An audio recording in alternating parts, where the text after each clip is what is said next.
আসসালামু আলাইকুম এভরিওয়ান। আজকে আপনাদেরকে দেখাবো হাত নাড়ানো পিঠা কিভাবে বানাতে হয়। প্রথমত চালটা আমি ব্লেন্ডারের মাধ্যমে এটা গুঁড়ি করে নিলাম। তারপরে একটা উন্নার সাহায্যে এটাকে ভালো করে চেলে নিব। তারপরে এটা লবণ দিয়ে পানি দিয়ে এরকম করে চালের গুঁড়াটা গুলে নিতে হবে। তারপর কড়াইয়ের মধ্যে হালকা করে তেল দিয়ে এরকম হাত নাড়ায় নাড়া পিঠাটা বানাতে হয়। তার কারণে পিঠাটার নাম হচ্ছে হাত নাড়ানো পিঠা। দেখেন কি সুন্দর করে আমি এই হাত নাড়ানো পিঠাটা বানিয়ে নিলাম। তারপর এটা যখন বানিয়ে নিব তারপর এটা রোদ্রে শুকাতে হবে। রোদ্রে এরকম করে দিয়ে ভালো করে যখন শুকানো হয়ে যাবে তারপর এটা এরকম ভেজে খেতে হবে।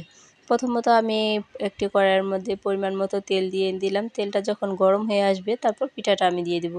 এই যে দেখেন মাশাআল্লাহ কি সুন্দর করে পিঠাটা ফুলে গেছে, আর এই পিঠাটা খেতেও খুবই মজা। আর চিনি দিয়ে পিঠাটা খেলে আর বেশি মজা লাগে, তার কারণে আমি চিনি দিয়ে পিঠাটা দিয়ে দিতেছি আমার মেয়েদেরকে। অনেক টেস্ট।